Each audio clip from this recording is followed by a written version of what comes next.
এক নাম্বার হচ্ছে ওই ব্যক্তির আমলনামা, দুই নাম্বার হচ্ছে ওই ব্যক্তির রূহ। এক নাম্বার হচ্ছে ব্যক্তির আমলনামা, দুই নাম্বার হচ্ছে ওই ব্যক্তির রূহ। এই আমলনামা এবং রূহ এই দুইটা মালাকুল মউত নিচে টেনে বের করেন। বের করার পরে মালাকুল মউত ওই আত্মা এবং আমলনামাকে সঙ্গে সঙ্গে একটুকু দেরি করে না। ওনার সঙ্গে যে আরো সাহাবী ফেরেশতাগুলো আসছে, সহযোগী আরো যারা ফেরেশতা আসছে, তাদের হাতে সরাসরি দিয়ে যদি আত্মাটা খারাপ হয়, ওই আত্মাকে খুব নোংরা এবং দুর্গন্ধময় কাপড় বা পোশাক দিয়ে আত্মা এবং ওই আমলনামাকে ঢেকে নেওয়া হয়। নিয়ে মালাকুল মউত সহ এই সকল ফেরেশতা আসমানের উপরে প্রথম আসমানের দিকে রওনা হয়। কোথায় রওনা হয়? উপর দিকে রওনা হয়। বডিটা কিন্তু মাটিতে পড়ে আছে। এবার আত্মা এবং তার আমলনামা নিয়ে মালাকুল মউত তার সহযোগীদের নিয়ে উপরের দিকে গমন করে। এই পৃথিবী থেকে আসমানে উঠার জন্য অসংখ্য রাস্তা রয়েছে। পৃথিবী থেকে আসমানে উঠার জন্য অসংখ্য রাস্তা রয়েছে। রাস্তাগুলো পরে আলোচনা করতেছি। ফেরেশতা মালাকুল মউত এই সকল ফেরেশতা নিয়ে প্রথম আসমানে যায়। প্রথম আসমানে যাওয়ার পরে প্রথম আসমানের যে দরজার পাশে গিয়ে দাঁড়িয়ে মালাকুল মউত ওই পাশের ফেরেশতাদেরকে বলে যে আমি এসেছি, দরজা কি খুলে দাও। এখানে একটা গুরুত্বপূর্ণ কথা, আমরা যে অবজারভেবল ইউনিভার্স দেখতে পাই, আমাদের এই মহাবিশ্ব নামে আমরা যেটাকে চিনি, আসলে সেটা পুরোপুরি মহাবিশ্ব না। এই প্রথম আসমানের নিচে যত স্পেস টাইম আছে এই পুরা স্পেস টাইম হচ্ছে প্রথম আসমানের অন্তর্ভুক্ত। জোরে বলুন সুবহানাল্লাহ। আসমান 7টি। আল্লাহ রাব্বুল আলামিন সূরা মুলকের মধ্যে বলেন, আল্লাযী খালাকা সাবআ সামাওয়াতিন তিবাকা। আল্লাহ রাব্বুল আলামিন বলেন, আমি সপ্ত আসমানকে একটার উপরে আরেকটা রেখেছি, একটার উপরে আরেকটা সজ্জিত করেছি। প্রথম আসমানে এই পৃথিবী থেকে প্রথম আসমানে যত এর উপরের দিকে বা আমরা পৃথিবীর যে কোনো পাশ থেকে যত দূর পর্যন্ত যাব, আমাদের যত লাইট ইয়ার্স, যত আলোকবর্ষ যাই না কেন, এক সময় আমরা প্রথম আসমান পেয়ে যাব। কিন্তু এটা আমাদের পক্ষে সম্ভব না। এই প্রথম আসমান আল্লাহ রাব্বুল আলামিন সূরা নাবার মধ্যে বলেন সাবআন শিদাদা। প্রথম আসমান, এই প্রথম আসমানের যে এক আসমান থেকে আরেক আসমানের মাঝখানে যে ব্যারিকেড, এটা কিন্তু কঠিন পদার্থ দিয়ে তৈরি। এইটা কঠিন সলিড পদার্থ দিয়ে তৈরি। আমরা মনে করি যে শুধুমাত্র এমনিতে না, ওইটা সলিড পদার্থ দিয়ে তৈরি। কারণ সাবআন মানে 7টি, শিদাদা শব্দের অর্থ কঠিন পদার্থ। কঠিন পদার্থ সাদিদুন থেকে শিদাদা, তার মানে প্রথম আসমান কঠিন পদার্থ, দ্বিতীয় আসমান কঠিন পদার্থ, এভাবে 7টা আসমান কঠিন পদার্থ দিয়ে তৈরি। এবং এমন শক্তিশালী পদার্থ দিয়ে তৈরি, কোন ফেরেশতা পর্যন্ত এই পাশ থেকে ওই পাশে গমন করার ক্ষমতা নাই। জোরে বলুন সুবহানাল্লাহ। মিরাজের রাত্রিতে জিবরাইল আলাইহিস সালাম মুহাম্মদ রাসূলুল্লাহ সাল্লাল্লাহু আলাইহি সাল্লামকে নিয়ে যে ওখানে কিন্তু অনুমতি নেওয়া লাগছিল, কারণ আকাশের এক প্রান্ত থেকে আরেক পাশে যাওয়ার ক্ষমতা কোনো ফেরেশতারও নাই, কোনো ফেরেশতার নাই। ঠিক সেই কারণে মালাকুল মউত তার সহযোগী ফেরেশতাদেরকে নিয়ে আত্মা নিয়ে ওই প্রথম আসমানের গেটে যায়, বলে যে দরজা খুলে দাও। উপর থেকে শব্দ আসে, না, এই ব্যক্তির জন্য দরজা খোলা হবে না, কারণ এই পাপিষ্ঠ ছিল। আল্লাহ রাব্বুল আলামিন এই কথাটা সূরাতুল আরাফের 40 নম্বর আয়াতে এই কথাটা উল্লেখ করেন। চলুন আমরা আয়াতটা দেখি। আল্লাহ রাব্বুল আলামিন বলেন, ইন্নাল্লাযীনা কাযযাবু বিআয়াতিনা ওয়াস্তাকবারু আনহা লা তুফাত্তাহু তুফাত্তাহু লাহুম আবওয়াবুস সামাই ওয়া লা ইয়াদখুলুনাল জান্নাত। আল্লাহ রাব্বুল আলামিন বলেন, ইন্নাল্লাযীনা কাযযাবু, যারা অস্বীকার করে, বি মানে সাথে, আয়াতি না, আয়াতি মানে হচ্ছে আমার নিদর্শন, না মানে আমার নিদর্শনকে যারা অস্বীকার করে, ওয়াস্তাকবারু, এবং যারা অহংকার করে, আনহা, এই আয়াত থেকে, লা তুফাত্তাহু, তাদের জন্য খোলা হবে না। জোরে বলুন ঠিক কিনা? লা মানে না, তুফাত্তাহু শব্দটা ফাতহা থেকে এসেছে, তাদের জন্য খোলা হবে না। লা তুফাত্তাহু, তাদের জন্য খোলা হবে না। লা মানে জন্য, হুম মানে তাদের, যারা আল্লাহর আয়াতকে অস্বীকার করে এবং অহংকার করে, তাদের জন্য খোলা হবে না। কি খোলা হবে না? আল্লাহ রাব্বুল আলামিন বলেন, আবওয়াবুস সামা, আল্লাহ বলেন আবওয়াব। আবওয়াব শব্দটা বাব শব্দের বহু বচন। বাব মানে, বাবুন মানে হচ্ছে দরজা, বাবুন মানে একটা দরজা, একটা দরজা। আর বাবুন শব্দের বহু বচন হচ্ছে আবওয়াব। আবওয়াব মানে অনেকগুলো দরজা। সামা শব্দের অর্থ হচ্ছে আকাশ, তার মানে আকাশের দরজা আছে। সূরা আল আরাফ আয়াত নম্বর 40। এই সকল ব্যক্তির জন্য আমার আসমানের দরজা খোলা হবে না। হে আজরাইল, তুমি এই আত্মাকে নিচে নিয়ে যাও। জোরে বলো ঠিক কিনা? এবার এই আত্মাটাকে আল্লাহ রাব্বুল আলামিন বলবেন, এই আত্মাটাকে কোথায় নিয়ে যাও? আল্লাহ রাব্বুল আলামিন সূরা মুতাফফিফিনের মধ্যে বলেন, 7 নম্বর আয়াতে আল্লাহ রাব্বুল আলামিন বলেন, কাল্লা ইন্না কিতাবাল ফুজ্জারি লাফি সিজ্জিন। সূরা মুতাফফিফিন আয়াত নম্বর 7, বুঝবেন ওইটা সূরাতুল আরাফের 40 নম্বর আয়াত। আল্লাহ বললেন, আসমানের দরজা খোলা যাবে না, আসমানের দরজা খোলা যাবে না। আজরাইল আলাইহিস সালাম তখন তিনি বলবেন, হে রব, তাহলে আমি এই আত্মার এই আমলনামা কি করব? আল্লাহ পাক বলবেন, কাল্লা, নিশ্চয় না, ইন্না মানে অবশ্যই, কিতাব, কিতাব মানে আমলনামা, কিতাব আল ফুজ্জার, ফুজ্জার শব্দটা বহু বচন, অত্যাচারী, পাপী। ফুজ্জার শব্দটার মেন শব্দ হচ্ছে ফজর। ফজর শব্দের অর্থ পাপ কাজ করা। ফুজ্জার এটা ইসমে ফাইলে মুবালাগাত, মানে হচ্ছে যারা পাপিষ্ঠ, তাদের আমলনামাকে কোথায় রাখা হবে? আল্লাহ বলে দিলেন, লাফি সিজ্জিন। আল্লাহ বললেন, নিশ্চয়, লা মানে অবশ্যই, ফি মানে মধ্যে, সিজ্জিন, সিজ্জিন শব্দটা সাজান থেকে আসছে। সাজান শব্দের অর্থ হচ্ছে জেলখানা, সেল, কয়েদখানা, যেখানে মানুষকে আশ্রম দেওয়া হয়। এই সিজ্জিন মানে কারাবন্দী করে রাখা হয়। এই সিজ্জিনের আরো সব অর্থ আছে। দ্যাট মিনস সবচেয়ে, the lowest part of the earth, the lowest part of the earth, পৃথিবীর সবচেয়ে নিম্নতম স্থানকে বলা সিজ্জিন। জোরে বলুন ঠিক কিনা?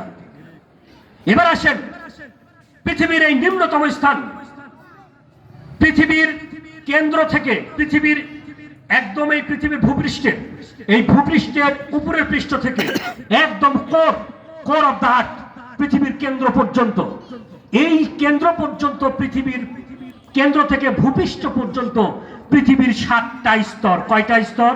7টা। জোরে বলুন, কয়টা স্তর? 7টা। 7টা স্তর। 3টা প্রধান স্তর, ভূত্বক, মেন্টাল এবং কোর। আরো 4টা সাবসিডারি, আরো 4টা স্তর আছে, মোট 7টি স্তর। তার মানে পৃথিবীর কেন্দ্র থেকে ভূপৃষ্ঠ পর্যন্ত 7টা স্তর। জোরে বলুন ঠিক কিনা? আবার এই পৃথিবীর উপরে যে বায়ুমণ্ডল আছে, অ্যাটমসফিয়ার আছে, এই বায়ুমণ্ডলেরও 7টি স্তর। জোরে বলুন ঠিক কিনা? এই বায়ুমণ্ডলেরও কয়টি স্তর মোট? ম্যাগনেটোস্ফিয়ার, থার্মোস্ফিয়ার, স্ট্র্যাটোস্ফিয়ার, এই সব মিলে মোট এই 7টা স্তর, ওজোনোস্ফিয়ার সব মিলেই 7টা স্তর আছে। তার মানে খেয়াল রাখতে হবে, পৃথিবীর ভূপৃষ্ঠ থেকে একদম কেন্দ্র পর্যন্ত 7টা স্তর, পৃথিবীর অ্যাটমসফিয়ার বায়ুমণ্ডলেরও 7টা স্তর, পৃথিবীর আসমানও 7টা, খেয়াল করেন, আসমান 7টা, অ্যাটমসফিয়ারের ভাগ 7টা, পৃথিবীর অভ্যন্তরেও 7টা স্তর। জোরে বলুন ঠিক কিনা? এই জন্য আল্লাহ রাব্বুল আলামিন বলেন, আল্লাযী খালাকা সাবআ সামাওয়াতিন তিবাকা। আল্লাহ রাব্বুল আলামিন যিনি আসমান এবং জমিনকে সৃষ্টি করেছেন 7টি স্তর দিয়ে। এবার বুঝছেন 7-এর ব্যাপার। আমরা অনেকে মনে করি যে পৃথিবী মনে হয় 7টা, এই 7টা, এই পৃথিবীর মতো মনে হয় আরো 6টা পৃথিবী আছে। আরো 6টা পৃথিবী নাই। আমি মাল্টিভার্স থিওরিতে এবং প্যারালাল ইউনিভার্সের আলোচনা একটু পরে আসবো, যদি আমার সময় থাকে। এবার আসেন, আসলে ওটা না, এই ভূপৃষ্ঠ একটাই, পৃথিবী একটাই। এই পৃথিবীর অভ্যন্তর থেকে ভূপৃষ্ঠ পর্যন্ত 7টা স্তর আছে। সবচেয়ে ভিতরের যে স্তর, সেই স্তরটা হচ্ছে কোর। কোর মানে কেন্দ্র, ইংরেজিতে CORE, এটা কোর। কোর মানে কেন্দ্র, সেন্টার অফ দ্য পয়েন্ট, সবচেয়ে কেন্দ্র, একদম কেন্দ্রবিন্দু। এই কেন্দ্রবিন্দুতে হাজার হাজার ডিগ্রি সেলসিয়াস তাপমাত্রা। জোরে বলুন ঠিক কিনা? হাজার হাজার ডিগ্রি সেলসিয়াস তাপমাত্রা। আজরাইল আলাইহিস সালামকে আল্লাহ রাব্বুল আলামিন বললেন, ও আজরাইল, এই ব্যক্তিটা তো পাপী ব্যক্তি, এই ব্যক্তির আত্মা আসমানে উঠানো যাবে না, আমার এই পবিত্র আসমানে উঠানো যাবে না, আত্মাটা নিয়ে গিয়ে তুমি সিজ্জিনের মধ্যে রেখে দাও। বলেন নাউজুবিল্লাহ। এটা সূরা মুতাফফিফিনের মধ্যে আল্লাহ রাব্বুল আলামিন বলেন। এবার আসেন, ব্যক্তির আমল নামাটা, আমি বলছি 2টা জিনিস মালাকুল মউত নিয়ে যায়। কয়টা জিনিস? 2টা জিনিস। একটা আমল নামা আর একটা রূহ।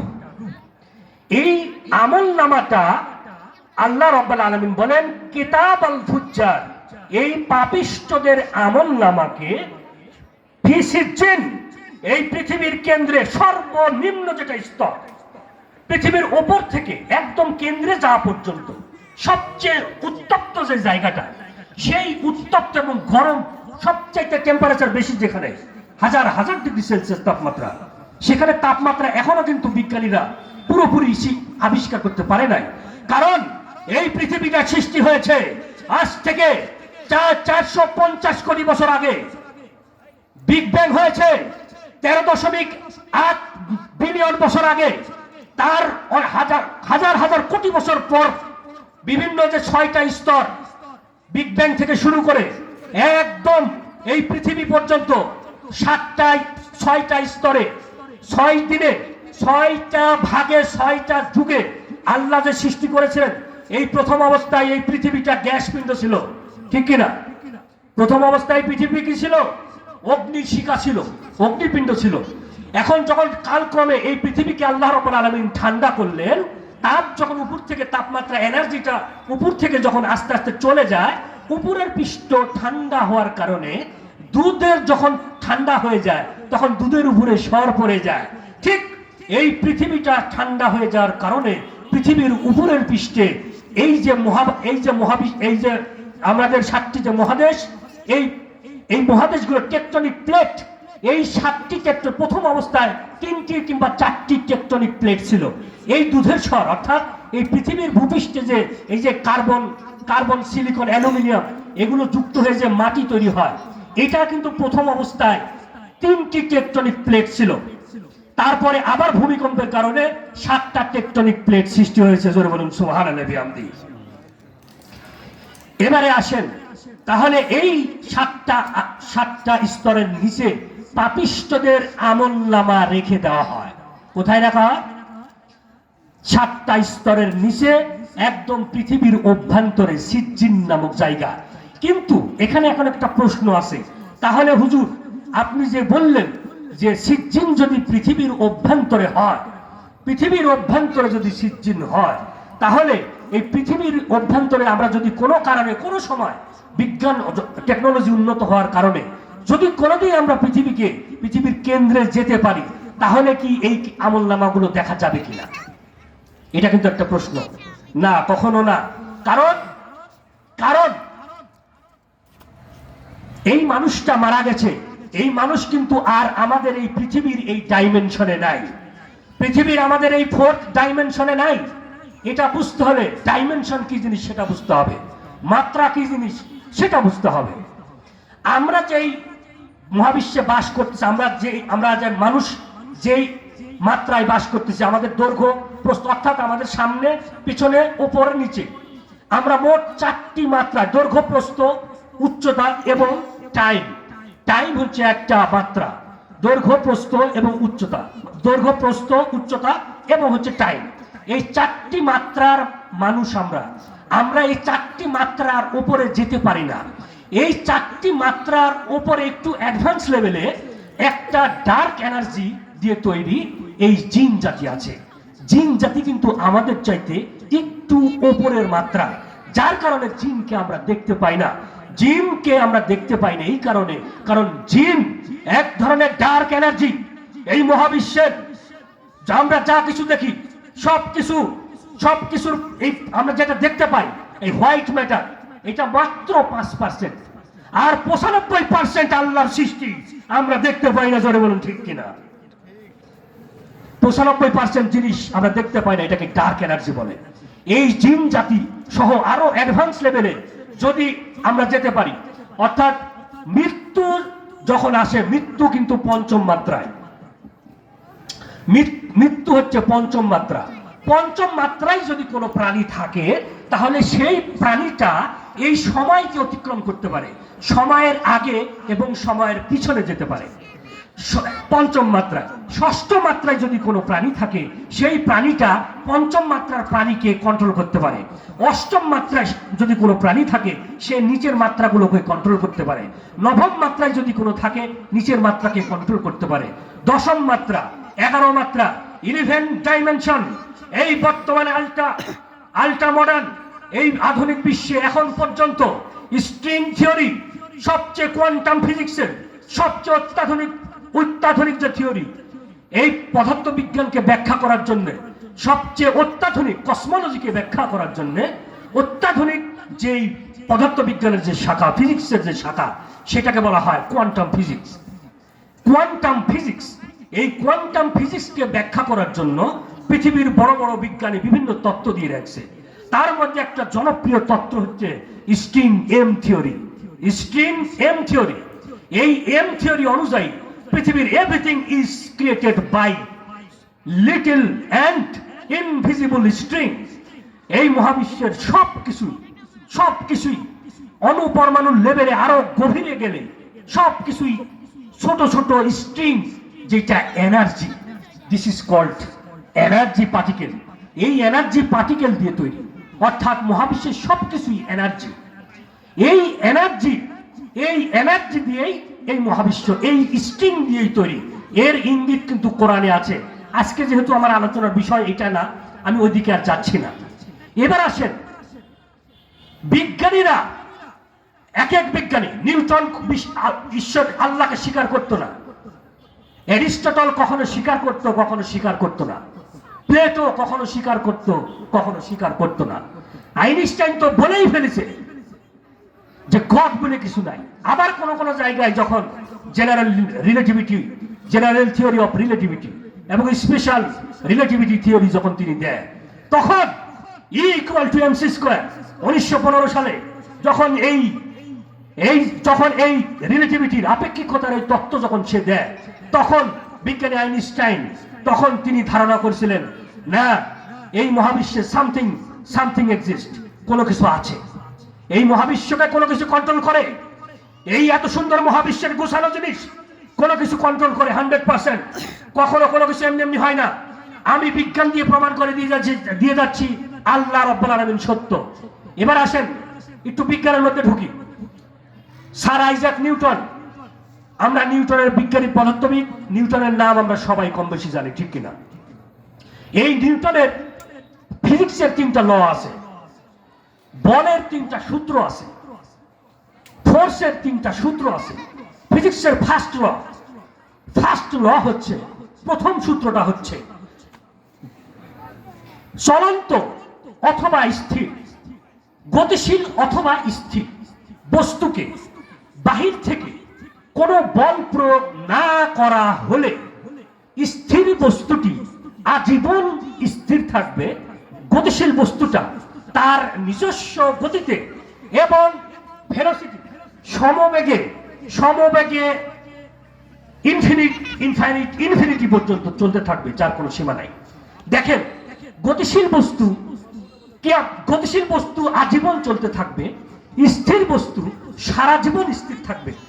তাহলে বাহ্যিক কোনো বল প্রয়োগ না করলে, এবারে আসেন সূরা আম্বিয়া 30 নম্বর আয়াতে আল্লাহ রাব্বুল আলামিন বলেন, এই মহাবিশ্ব আসমান এবং জমিনকে তারা একটা বিন্দুতে ছিল, আমি তাদেরকে বললাম তোমরা পৃথক হয়ে যাও, হয় ইচ্ছায় অথবা অনিচ্ছায়।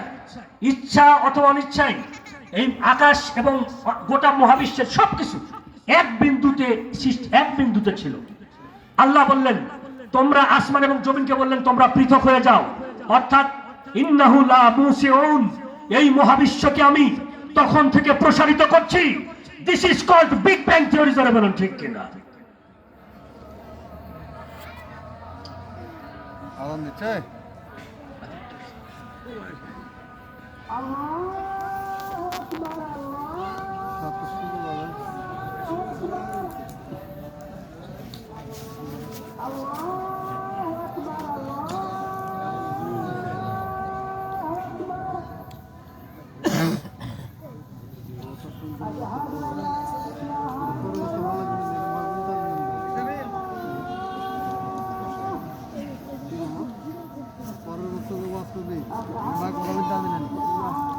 ভালো লাগবে না, ভালো খাওয়ার পরে আবার ডাল দিলে ভালো লাগবে না। যাদের ওযু দরকার করে আসি এখানে।